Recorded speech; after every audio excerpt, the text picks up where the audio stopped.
Y bueno, me da muchísimo gusto recibir esta mañana en el estudio desde mañana a Natalia Pérez Cordero. Ella es investigadora del Programa de Derechos Humanos del Centro de Análisis e Investigación Fundar, para hablar precisamente sobre la denuncia, pero sobre todo sobre el Comité de Tortura de la ONU, que esta semana toca evaluar a México en términos de tortura, por supuesto, de las amenazas contra las mujeres, pero también en general contra hombres y mujeres. Gracias por acompañarnos esta mañana. No, al contrario. Buenos Bienvenida. días a tu Pues son auditorio. alrededor de 100 organizaciones las que están haciendo denunciantes contra México con el tema de la tortura, que el día de mañana se presenta ante la ONU allá en Suiza.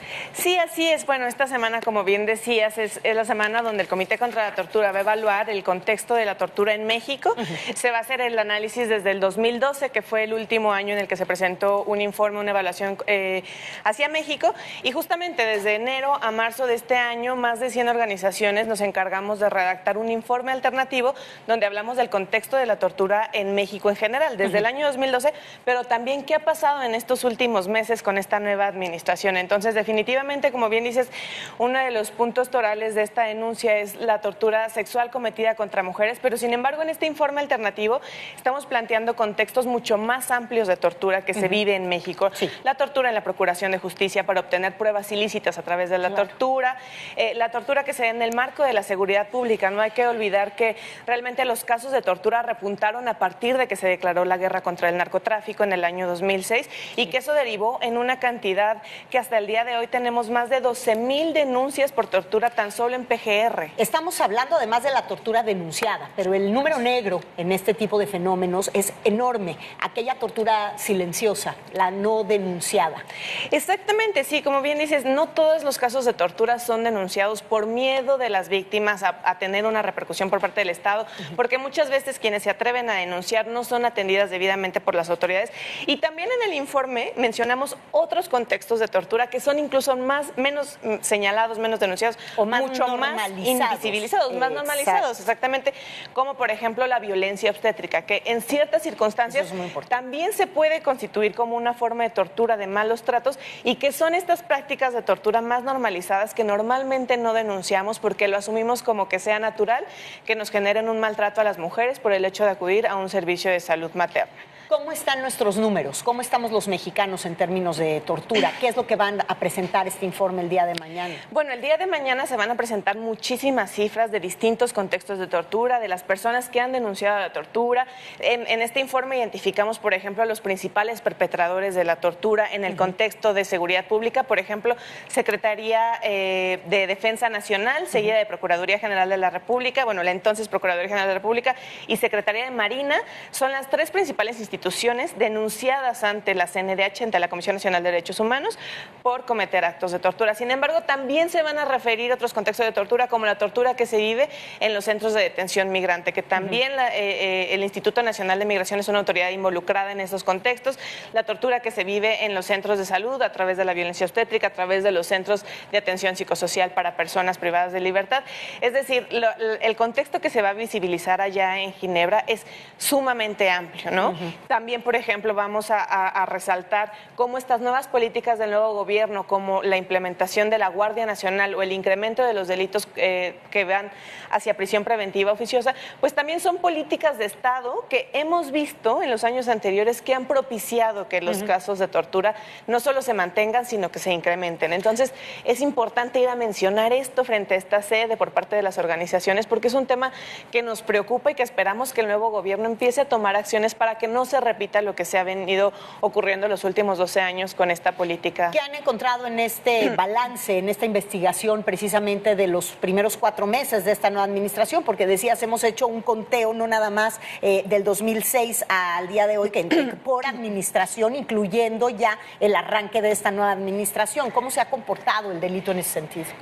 Claro, pues bueno, al día de hoy todavía no tenemos como tal índices de las denuncias que se han dado este año. Sin embargo, sí sabemos que al día de hoy solo 24 casos se han judicializado. Entonces, perdón, frente a las miles de denuncias, pues es... Recupérate. No pasa nada. Sí. en este informe, como bien me dices, bueno, pues han estado haciendo este análisis que no han terminado por lo pronto de los últimos 3 meses, pero no importa, pues el análisis es anual, finalmente es semestral, me imagino también, y lo que van a presentar y donde hacíamos una parada en particular era sobre el sistema penitenciario, la amenaza permanente a la que están expuestas las mujeres reclusas. También va a ser un tema donde hay que detenerse, ¿no? Está recuperando el aliento. Sí, justamente parte de los contextos que también van a ser denunciados es la tortura que se vive en los centros de reclusión. Y definitivamente, pues el Ceferezo 16, que es justamente este centro de privación para mujeres, es uno de los que se ha visto como donde más ha recibido al mayor número de mujeres que han sido víctimas de tortura, pero también donde más carencias hay en la atención de salud y en la atención de todas estas secuelas que se generaron a partir de la tortura.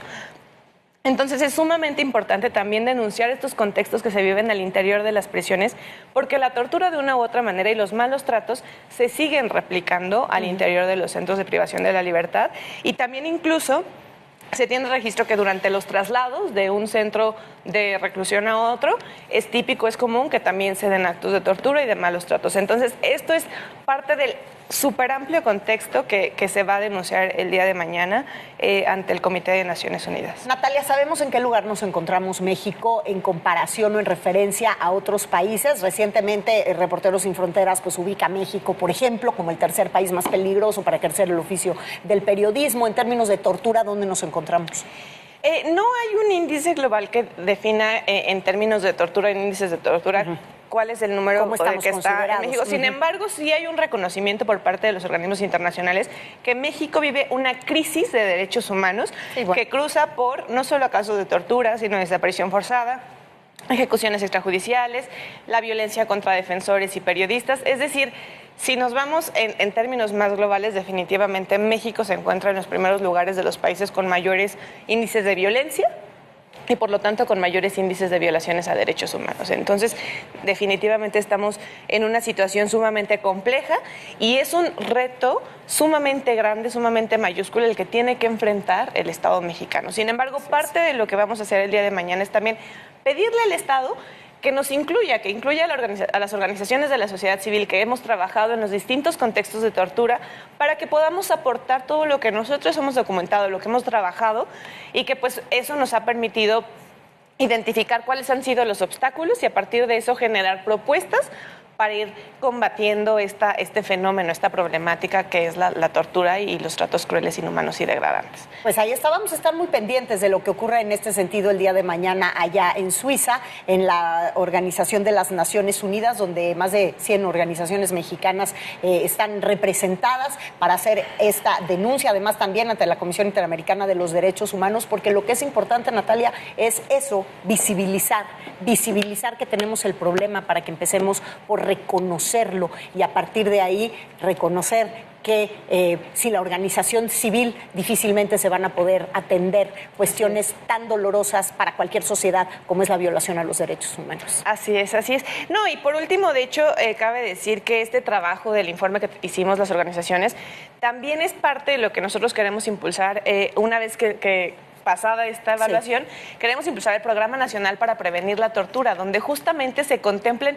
todos estos contextos que vamos a denunciar esta semana, porque es importante que el Estado empiece a tomar acción desde distintos niveles, en los estados a nivel federal y a través de distintas instituciones del Estado, porque realmente son muchas las instituciones del gobierno las que están involucradas, no solo en la comisión de estos delitos o de estas violaciones de derechos humanos, pero también deben estar involucradas en la solución para combatir el fenómeno, para prevenirlo, para repararlo y para generar las garantías necesarias para que esto no siga ocurriendo. Esperamos que esta nueva administración dé un vuelco en los últimos 12 años y que sí, esperemos que los índices de tortura empiecen a reducirse y que se empiecen a aplicar, implementar políticas públicas efectivas que combatan este fenómeno y que reparen a las víctimas de manera individual, de manera colectiva y de manera estructural. Bueno, pues ahí está y nosotros le seguiremos acompañando no nada más en la investigación, sino en hablar, porque hay que hablar del tema de derechos humanos en México. Es un momento en el que más que nunca lo necesita. Natalia Pérez Cordero, investigadora del Programa de Derechos Humanos de Fundar, gracias.